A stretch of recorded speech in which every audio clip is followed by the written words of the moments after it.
In the fast-paced world of business, finding a clear path to profitability can be a challenge. Welcome to 0 to 100 with your host, Jared Guy Randolph, seasoned business and finance expert. Tune in for actionable insights and strategies to accelerate your business success.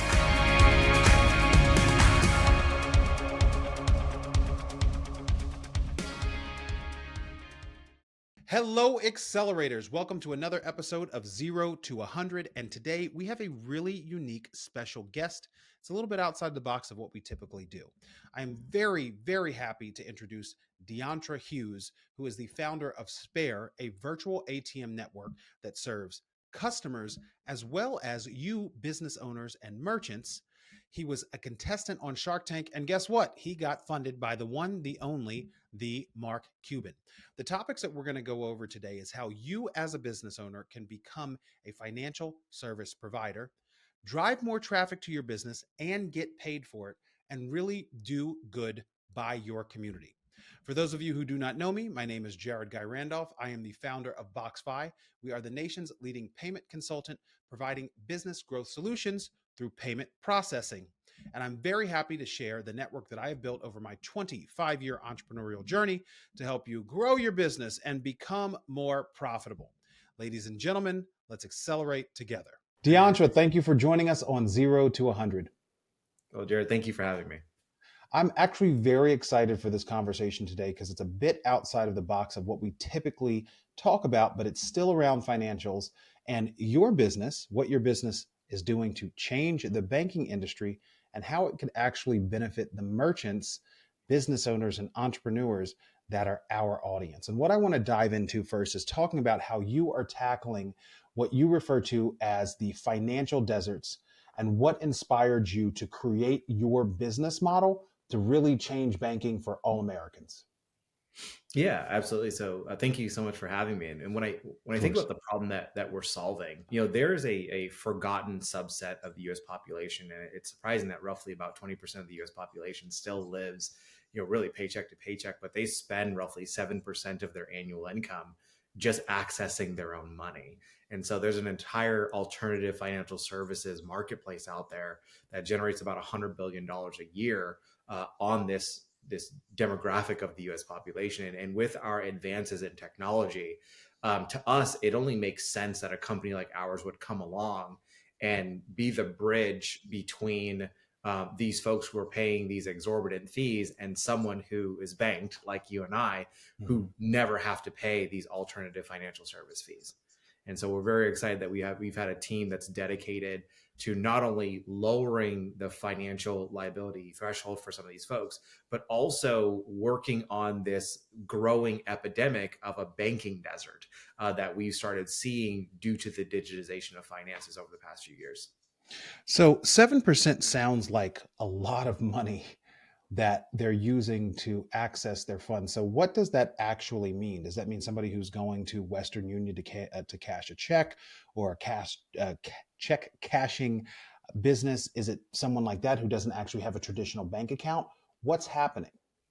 Yeah, absolutely. So when you think about it, the idea that you have $100 in your pocket, right? Or I've got $100 that's owed to you in my pocket, and I say, in order for you to access that, you've got to give me $7 of it.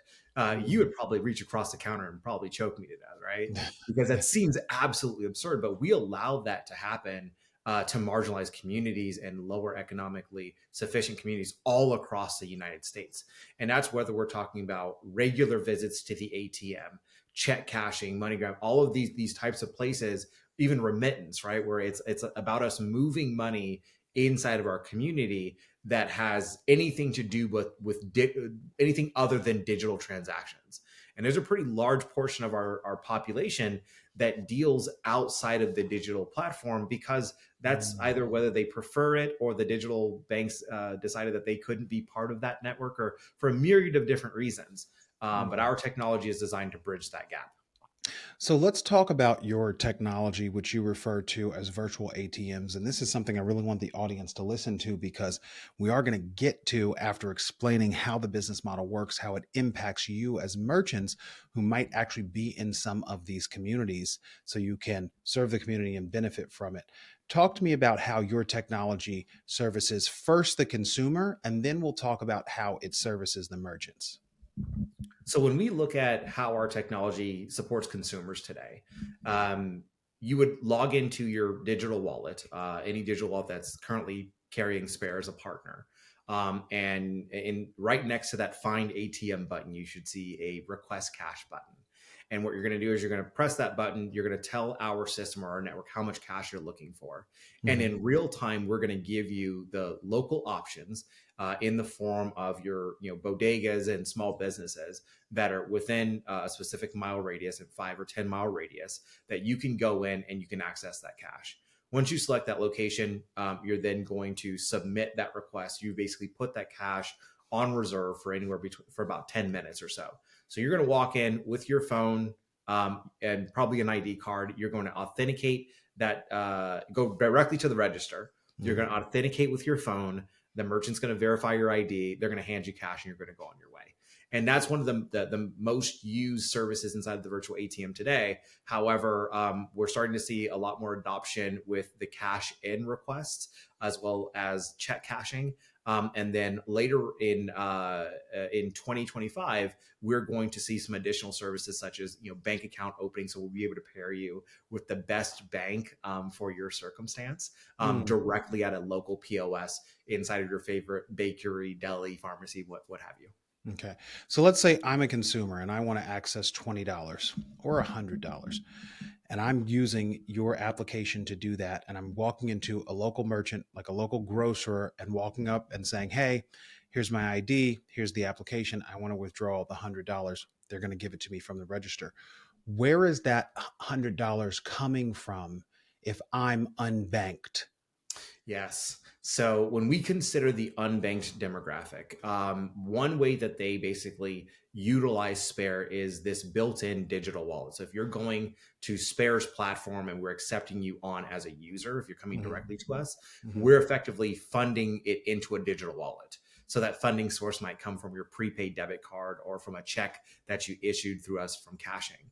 If you're accessing us from a secondary digital wallet, so if this is a digital wallet that's built into your employer or it's built into a check cashing service or something to that effect, it from a digital environment, that's how we're getting access to those funds. So that digital wallet or that partner is effectively telling us this person's account is good for this amount. Mm. And so whether or not that's a paycheck or a check that's been issued to you, and the bank, whoever is underwriting that, is telling us these folks are cleared for this amount. That's how we're integrated, and that's how they're getting that access Got to you. that money. Got you. So, me as the customer who walks into that local grocer, withdraws the $100 because my employer paid in my check to my Spare account, correct? Correct. Okay. How do I, as the grocery store owner, Mhm. benefit from providing the Spare service of being a virtual ATM?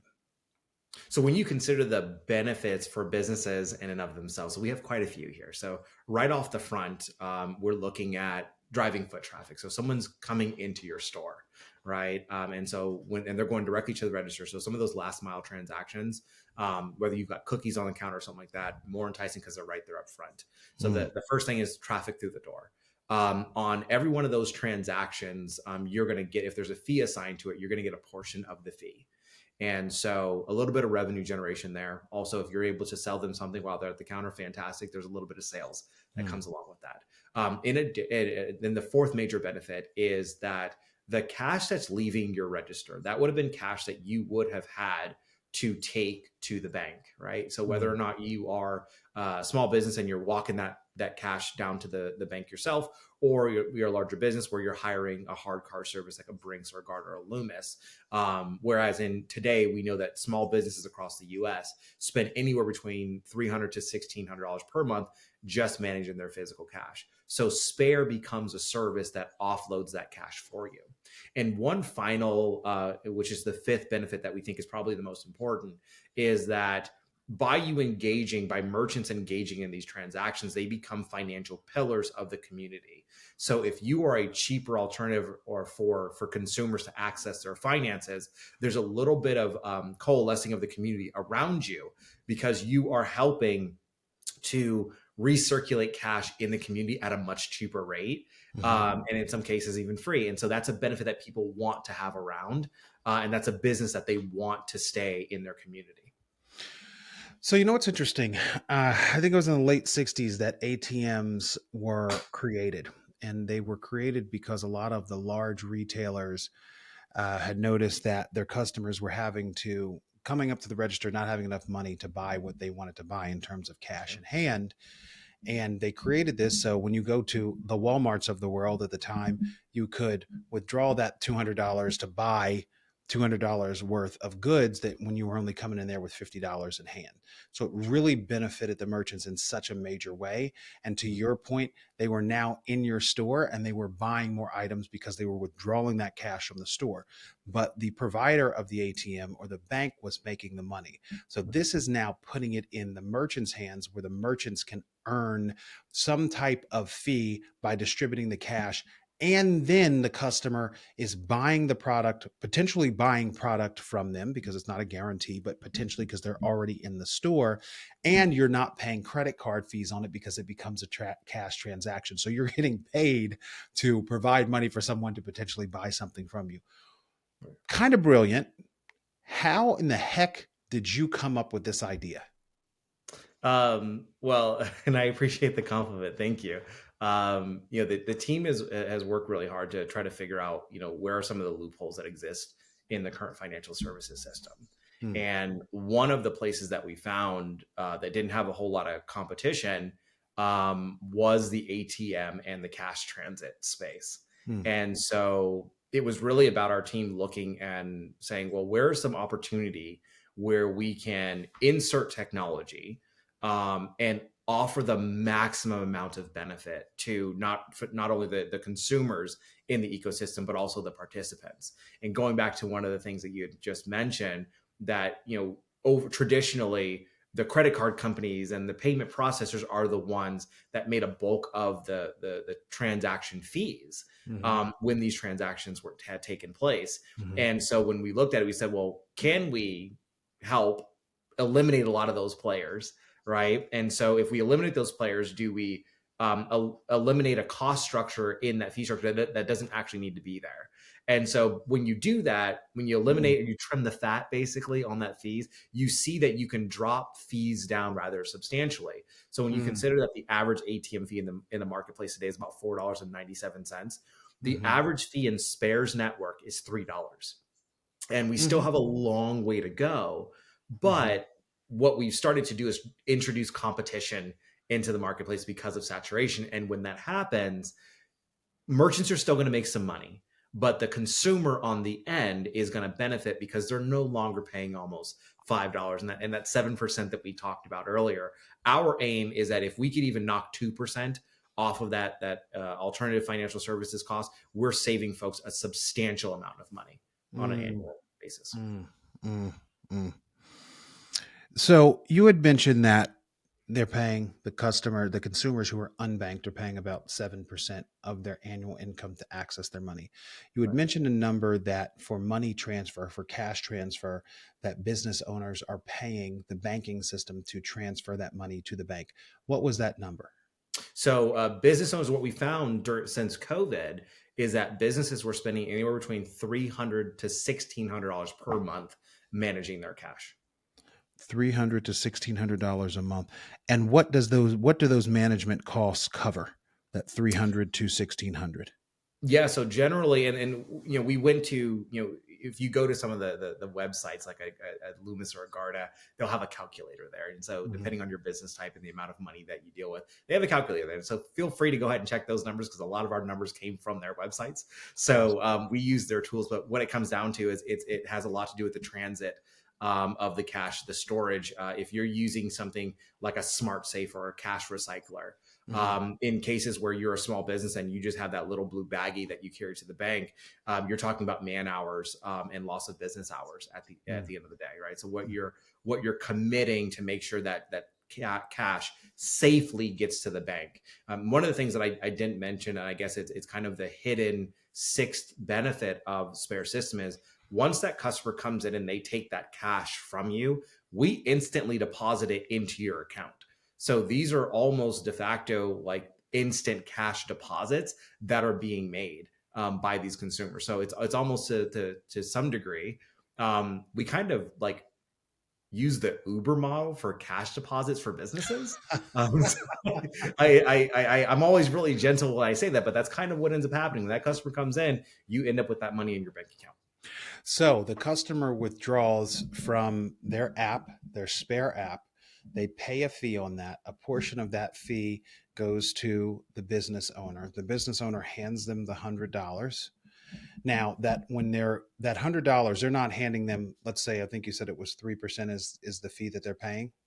$3. Three. Okay, The average $3. Now is payment. that $3 flat if it's $20 or $200? That's correct. Yes. Okay, so they're paying $3. So let's use round numbers. $100. Are you handing them $97? Or are you handing them $100 as the business owner? Yeah. So in most circumstances, you're going to be handing them the amount of money that they're requesting. So Okay, if you go into Spare's wallet, you're going to say, "I want $100." You're getting $100. Now we're going to tell you that your wallet is going to be deducted the $100 minus the fee. got you, got you. And then when you say you're telling us it is me, the consumer.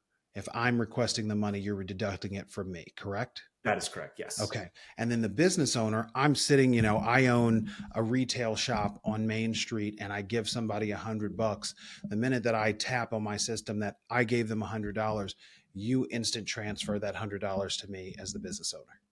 That is correct. So $100, and if there's a fee split in there for you, you get $100 plus the fee. That is really interesting. So it sounds like you're really creating a lot of financial equity for underserved communities, but also for business owners where there's it's kind of its own ecosystem. Am I looking at that the right way? That's correct. So when we look at how money is moving inside of our communities today, Hmm. um, you'll see that someone gets paid, right? So someone external from the community pumps money into the community by paying one of the community members. So the Mm. community member then goes in this particular target demographic. They'll go directly to an alternative financial services mechanism. So whether that's a check casher, an ATM, or something to that effect. And so we will so let's just use $100 as a prime example. So they'll go to the ATM, they'll say, "I want $100." The ATM will pull $5 from them, so they now have $95 worth of buying power. And Mm. so then they'll go to a merchant, they'll buy $95 worth of goods, and if they paid for that in cash, then there's not a whole lot additional there besides taxes. So the business on that side, when they're paying with cash, gets to take in $95 minus whatever the local taxes are. Well, they take that money and they move it to the bank. Now, the bank is going to say, "Thank you very much, small business, for being a part of the network. We're going to take $25 from you for your banking services on a monthly basis, Mm. if you're lucky," right? And so the bank Mm. gets a little bit of that. So that Mm. $95 very, very quickly becomes significantly less than that. And so when the business now wants to move that money back into the community, so let's say that business is paying its employees, now it pushes that money back to the employee via mechanism of a check or a prepaid debit card or something to that effect. So again, fees come out of it. So what we're seeing is this perpetual loss of value as it gets back to the participants in the community. And so really what Spare has done has limited that entire loop of transactions down to really two components. You've got the consumer, you've got the merchant. And so Mm. when you've reduced all of that additional friction, slack, and opportunity to waste money, you're now allowing for the money to move faster, but also leanly and fee free through the community. Wow. So you're benefiting the consumer, you're benefiting the merchant. Let's talk a little bit how it benefits the banking system. So we have something called the Community Reinvestment Act. I'd love for you to talk a little bit about how this business model helps the banks solve some of the CRA requirements and also generate revenue. Yes. So when we consider the CRA implications for Spare, one of the very early objectives for us was not to just go out and solve the problem for a handful of folks. We were looking at the entire ecosystem as a whole and said, where are some of the gaps and where can we add value?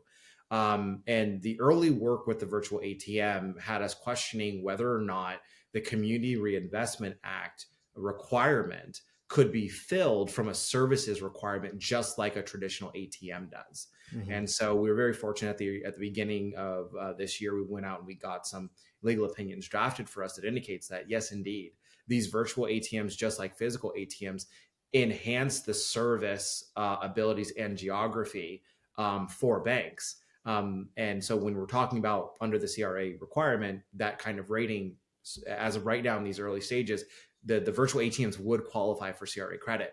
How much of an impact it's going to have, we don't quite know. But what we do know is that it's a lot easier to deploy a virtual ATM than it is a physical one. And but beyond just ease of deployment, we're talking about deployment costs are about 90 to 95% less than an actual physical ATM. And so when we consider how this technology will impact the banking infrastructure in the future, whether it be for the small community bank and their regulations, or the larger folks, larger banks that subscribe or that follow CRA, we see that there's an immense windfall of benefits that start at the head with the bank, that significantly less cost for infrastructure, geographical expansion, without the massive capex requirement, and those trickle down benefits end up into the pockets of the consumers.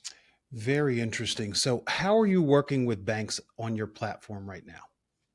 Yeah. So today, the way we work with how we're working with banks today on the platform is that we are integrating directly into their digital wallets. So we want to make sure that their consumers are getting access to our network as often as they'd like. So you've got a myriad of different banks out there that are already using their own version of a digital wallet. We don't want to recreate the wheel. We just have inserted ourselves as additional service provider inside of that existing digital platform. So let's talk a little bit about your team and when you created this, which I believe it was a little bit before COVID. I'd love to know how it impacted your business model and how you were able to pivot and basically be resilient and still build a tool that is growing in today's market.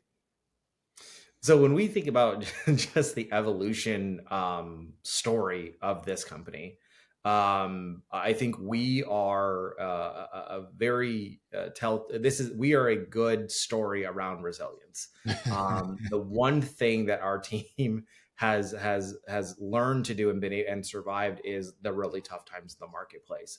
So we initially deployed this technology in Q4 of 2018. And we were doing really, really well leading up to COVID. So by the time we got to Q1 of 2020, we were looking at a very large acquisition. We were on track to be the largest ATM network within the domestic US. And we wouldn't own a single ATM, mind you. And so we were doing really well. And then all of a sudden, cash had cooties, and we had to rethink our model. And so when we think about what ensued next is, we still tried to offer value to the community by cashing stimulus checks and things of that nature. And I went back to my co-founder and say, hey, look, if this is still a business, let's look at the data, right? And let's make a decision on how we're going to go forward with this company. Because as a challenging digital wallet, in the face of things like cryptocurrencies and the digitization of banking, it seems less likely that a company like ours is going to get the support that it needs from the VC community to actually grow. And what we require are VCs that see that they're a little bit of a contrarian in their nature, because most folks are chasing the 75% of the marketplace. They're not looking at the opportunities in the 25%. And so what we found was the data was screaming at us that not only was the problem that we were chasing or we were solving for existent, it was actually getting worse. And when we consider that every cycle we hear that small businesses are the backbones of our communities, Right. right? And there's supposed to be plans and services out there to help them. When we looked at what was being given to small businesses, there's not a single service that we can think of that actually drives physical foot traffic into a business. So if you went to your bank today and said, "Hey, bank, how do you support me as your business client?" There's nothing that they can give you today that says, "I'm going to put a body in your store." And same thing on the consumer side. When you go to your bank today and say, "Hey, bank, how are you supporting me?" They'll go, "Well, we have this ATM network, right, that you can use that a few times a month, and as long as you don't go over that, then you're not going to have any issues." That's one way that they do that, right? They partner with someone else, but the bank themselves is not offering a solution to you that's lowering your fees, other than the ATMs that they promote themselves. And Spare's technology actually does all of that for both of those participants, significantly cheaper than anyone out there. And so where we are today is, we became that digital wallet first because we wanted to test the idea and hone it in, and see if we could solve it. COVID came in and showed us, hey, you're going to need to work a little bit harder at this, and figure out a different way. But I think that was our test. And our test was, you want to do this as a digital wallet, but you want to solve big problems, you need to go out and partner. And so our pivot into SaaS enterprise was what I think the holy grail for us. And that change of our methodology is what brought us to the success that we're having today.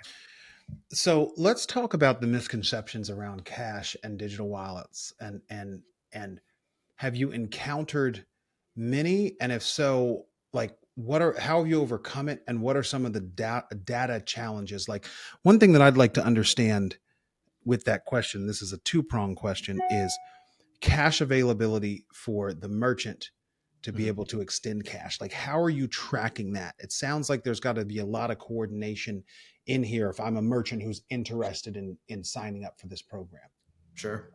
So not a whole lot of integration. Actually, we use a lot of the tools that are already existent at these merchant locations. And so there's not a heavy lift of onboarding and you don't have to go out and buy anything when it comes to Spare, right? You're plugging in technology into your pre-existing POS system. So, which is one of the major benefits, where we are then saying, okay, and a lot of where Spare comes from, it's around the notion of spare cash. So it's not extra cash, right? We don't need you holding an extra $1,000 or $10,000 just to cover our system. What we're doing is we're looking at your POS transactions that happened that day, and any of the cash transactions that occurred that were tallied in your system, they are now the spare cash, the extra cash that was generated over your opening till. And so you feed that information to us, and then we outbound messages to our network saying, hey, we've got some businesses here for you folks who pick up cash regularly. We've got a list of businesses here that you can go into today, and you can access this cash generally for free. And so that's been our target all along. We'd mentioned that $3 fee earlier. Yes, merchants have the ability to put a price tag on those transactions. However, many of the merchants in our network today just want the foot traffic. And so there are a substantial amount of them that are willing to treat you like a banked individual, where just you showing up to pull that cash out is a service to them. So they make those transactions free. So talk to me about the integration into the POS systems. How exactly does that work? And what is one of the biggest industries where you've seen adoption for Spare? So when we consider how we integrate today into POS systems, so we have some really great partners out there. Deja Vu, I would say, is leading the pack, but we've got Pax, Amp, Clover, and a few others. Pretty much any of those Android-based POS system guys, our tech has been coded and ready to go on those devices. So if you're a merchant out there and you carry those systems, you know that you could very easily get access to our network. Inevitably, when we look at how this technology works on a merchant basis, it's very, very simple. We keep a lot of the internal logging for the merchant. Actually, let's pause. I think I lost half your question there. So we'll have to re-edit. So if you could re-ask that question. Yeah, not a problem. So, and I'll break it into two questions. So we're going to go back to the POS question that I just asked, and we're going to break it into two questions. Thanks. Okay. So let's talk about what the integration would look like into the POS system for the merchant, what systems it actually works with. Let's start there. Okay. So when we consider the POS systems that we use today, we target most of the Android-based POS devices out there today. So whether you're looking at Deja Vu, Pax, Amp, Clover, some of those big names, as long as they're Android-based, our technology today, very simple integration. You download the app and we get set up. A lot of those integrations are already pre-configured on our end. So once you download it to your POS system, it's ready to go. That's awesome. So, what industries have you seen the biggest adoption in thus far?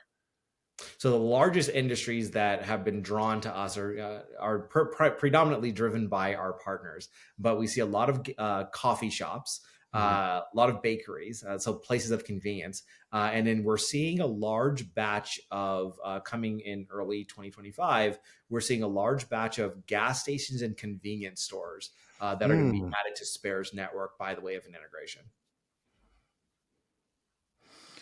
that is stellar. Now, compare the cost of withdrawing money from an ATM versus using your system. So when you consider the comparative cost of the ATM today, so I mentioned earlier, the average cost today in the US is about $4.97. And so most people, when they go to an ATM, they don't realize that, that fee is stacked in there. And that's not always the only fee that the consumer ends up with. It's just the one that's being delivered at the ATM. So you might say, well, the ATM down the street gives me $3.75, but that card, once all transactions are said and done, might actually have some additional fees. Spare system is very simple. The fee that you see on the front end as a consumer is the fee that you get. And so if it says that it's a $3 fee, that is a $3 fee. And so the $3 is the average in the network today. Do we have merchants that charge a little bit more than that? Yes, they do. They max out, however, at $5. One of the big differentiators between Spare and a physical ATM is that our thresholds for the individual costs of a transaction is actually higher. So whereas in an ATM might max you out at 200 or 350 or something in that range, depending on the comfortability of the merchant, we have virtual ATMs that allow you to pull out up to $1,000 or in some minor cases up to $5,000 in a single transaction. Wow. And that's, you through the POS systems, you actually know which businesses have cash on hand. So if I'm a consumer and I'm using your app and I'm looking to say I need to withdraw, let's say $2,000, there will be a number of locations within my geographic area that I'm pulling up on my smartphone that say, yeah, you could go here to withdraw that $2,000. That's correct. Yes, and in order for customers to ask for $2,000 specifically, there's a few checks and balances that they have to go through before they can ask for that amount. Because we do want to make sure, especially when you get into those high dollar amounts, you want to protect the merchants, right? And so we've got a lot of built-in security and compliance that we adhere to. But yes, theoretically, if you've got a customer that's got a $2,000 balance, and they're looking for a merchant that has $2,000, yes, we pair them up and make sure those transactions are done securely. So let's talk about if I'm a consumer and I want to sign up, what is the process? So today, one of the I think I mentioned this earlier. One of the major pivots for us is that you got to come to us through an existing digital wallet. So we don't do a whole lot of direct to consumer anymore. So it would be that your employer deployed their own digital wallet, and that gives you access to us. So there's no direct route to Spare today for an end consumer. And so you can go to our website, you can see who our partners are.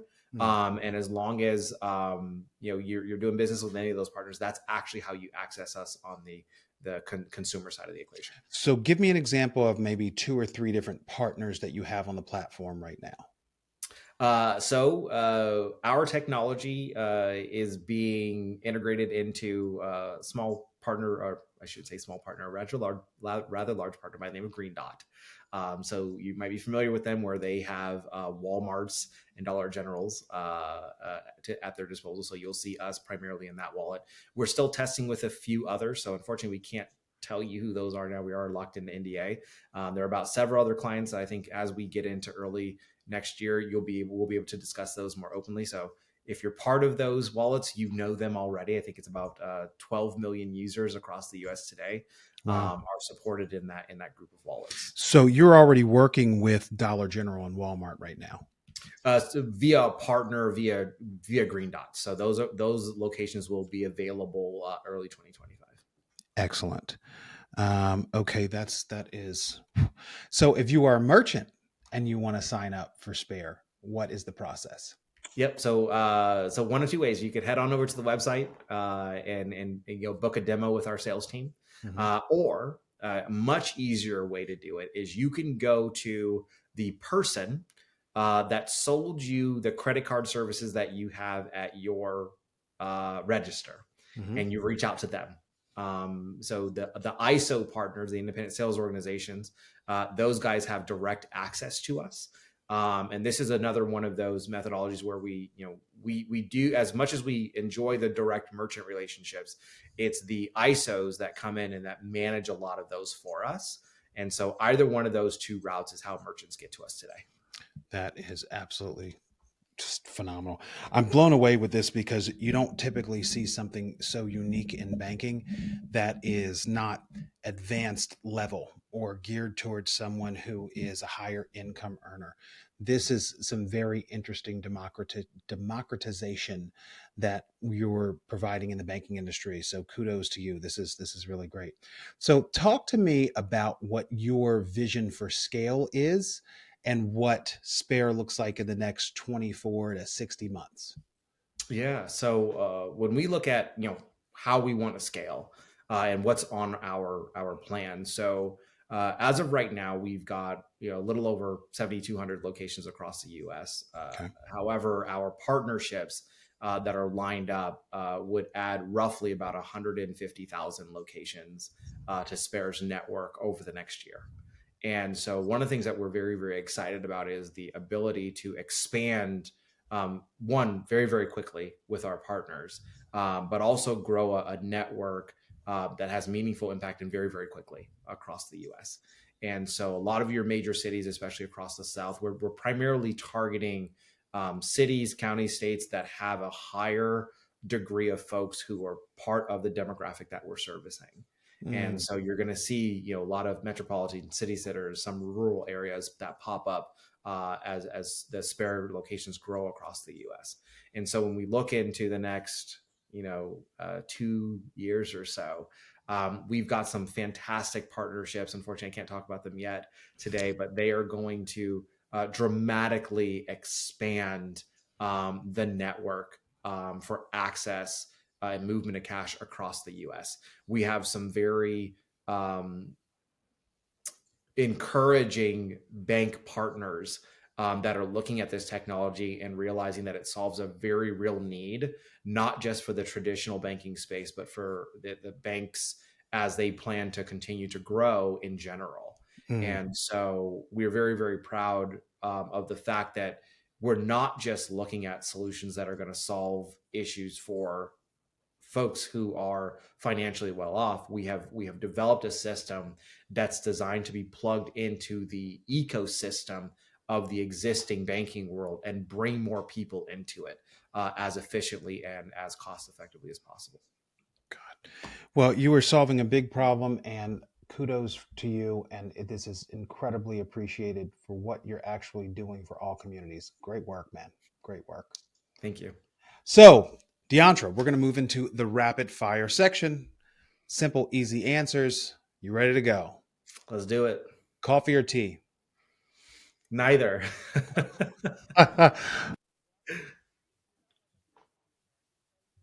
Oh, I lost you. No audio. I lost your audio. Oh no. Oh God! You know what? There you Sometimes are. I touch the micro when I move the microphone. It does that. So actually, let's start again. Do it. All right, we're gonna go into the rapid fire section. Deantra, you ready? Let's do it. Awesome. Coffee or tea? Neither. Both put me to Okay. sleep. What is your libation of choice? I drink a lot of water. Okay, Right. good man. I drink water with B12 supplements and things of that nature. Good man. So I'm pretty boring when it comes to that kind of stuff. It's I all wish good. I You're doing exciting stuff in other parts of your life. Okay. So could. it is a zombie apocalypse, and you have to get out of your home and protect your friends and family. What is your weapon of choice? Weapon of choice. Anything that creates distance. I am a gun owner, but the thing is you're gonna eventually run out of bullets. So I'm gonna probably grab like the longest pole with the sharpest edge, and Okay. it's about just creating distance. As long I, as we can create distance, we'll be all I like how your brain works, my friend. right. What is one of your favorite business books that you would recommend business owners read? Um, so recently I finished a gigantic book, and it's called The Tools of Titans, by Tim Ferriss. So that is one I would say that if you're starting down the road, dive into it. It is a big book. It does feel a little bit intimidating when you start reading it, but there's a lot of good stuff in there. Awesome. If you had the opportunity to have dinner this evening with anyone of your choice, dead or alive, who would it be? Oh goodness. Dead or alive? Let's go with alive. And let's go with I'd either say Denzel Washington or Morgan Freeman. Either one Okay. of those gentlemen absolutely would love to have sit down and have dinner with them. Tell me your why. The why is that when we look at our community, Mhm. and trailblazers for our community, I think that one of the things that us as younger men do not do is we do not tap into our elders enough. Mm. Wow. And there's a wealth of knowledge that these individual men have lived through, whether it be in the entertainment industry, philanthropy, or anything that's adjacent to those. And so for our ability to go and say, teach us the lessons that you've learned, hands down, Mm. especially as gentlemen in the spotlight, there are Mm. things that you get to experience, that teaches you about people because of you having had that exposure. Wow. I love it. Give me three things that business owners can do in 2025 to save money. So, three things that business owners can do in 2025 to save money. First off, is when it comes to your people, make sure you've got the right people in the right places. Mm. A person that you've hired that is not in the right position will cost you not only time but also money and missed opportunity. Mm. The second thing that I would say to save money, partnership. There are a lot of the services that exist today, whether it's marketing or some of these services that we use, we can get them a lot cheaper if we just find the right partners. And Mm. so that's one thing I would say is if you're in a space where you have where you can tack on some partnership, do it. Cross marketing and things of that nature, that'll help you save some money. Everyone's looking for an angle to attract the largest following for the cheapest cost. Mm. And so I think, one of the things that we need to learn how to do, especially now, is build community, and partnership, in the business, on the business side of things. Mm. Awesome. The third thing that I would say, when it comes to saving money, for you businesses out there, that if you're a small business that, during COVID, you just got your POS system and that was your first time getting into card processing and stuff of that nature. And you might have been one of those folks that went out and you got a Clover system, right? Mm. So you got hit with the $2.99 plus 35 cents or Mm. something to that effect. Do not be afraid to go back to that provider and ask for a better discount or ask for a discount in general. A lot of folks don't do this because they say, hey, I got my card, it's already taken care of. Like they already have this agreement, yada, yada, yada. Those folks on the other end, they want to retain the business. Mm. And so you can, even though the website told you one amount, you can go back and talk to your customer service person and say, hey, look, I've been with you for a couple of years now. We're low risk. So you should be reevaluating my rate. Do not be afraid to get your processing rates reevaluated. As the audience knows, payment consulting is my business, and that is 100% accurate and true. Always negotiate those fees and see if you can get discounts because they can be provided even from some of the big players. So that was great advice. Now, last question, last but not least, what is the biggest obstacle that you had to overcome to build the success that you have realized now in your business? Oh, goodness. So when I think about the biggest obstacle, it didn't come from the outside world, right? There are lots of people out there that want to see you fail, but there are even more people that want to see you succeed. I think it was the biggest obstacle was my inner circle, and the inner circle actually even includes me. And so I wasn't always on the entrepreneurial path. I came out of the regular business world. I used to work at JP Morgan a long time ago. And I thought that, at one point in my life, I would be a lawyer. Right. But life brought me down this road, and I'm now on my third company. And I had to get over a few things. One being my ego, or it being my inability to ask for help. So, circling back to something I mentioned earlier when we were talking about these, how to solve problems, community. I had to learn how to rely on other people and trust other people that came into this business to do their job. Yes, we make sure they have the resources that they have, but me as a leader, I have to show up and say, hey, you as a person that I'm bringing into this role, I need to trust that you can do this thing, right? If you say that you can do it, you'll show up and you'll do it. And I'm not going to do it for you. Right. And so I think sometimes us as leaders, we want to produce a certain outcome. So we try to stick our hands into the mechanisms to try to produce that outcome. Ultimately, if you're a small business owner, right, if you're a single person machine, then that works fine for you. But if you're trying to build a large scale enterprise, there's not a single business out here that is on the Fortune 500 that's run by a single person. And so you need to understand, if you're trying to build a business of scale, you need more bodies, you need more hands, you need more minds.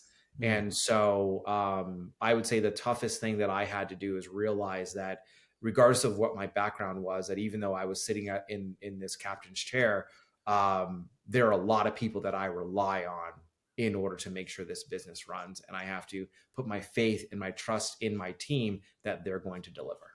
Wonderful. Can you tell the audience where they can connect with you if they'd like to do so? So if you're interested in perhaps having a discussion or connecting, feel free to shoot me an email, CEO@gotspare.com. So that's GOTSPARE, CEO@gotspare.com. That's generally the best way to meet me, or pop on to LinkedIn, say hi or something like that. Either one of those two. I think if you just type in Deontra Hughes, I have a really unique name. You'll be able to find me that way too. Awesome. Deontra Hughes, thank you for joining us on 0 to 100. Thank you so much for having me. Appreciate it. Thanks for tuning in to 0 to 100 podcast. We hope you feel inspired and ready to accelerate your business. Remember, your journey to success starts with a single step. Keep learning, keep growing, and keep striving for greatness. For more resources and show notes, visit jaredguyrandolph.com. We'll see you next time.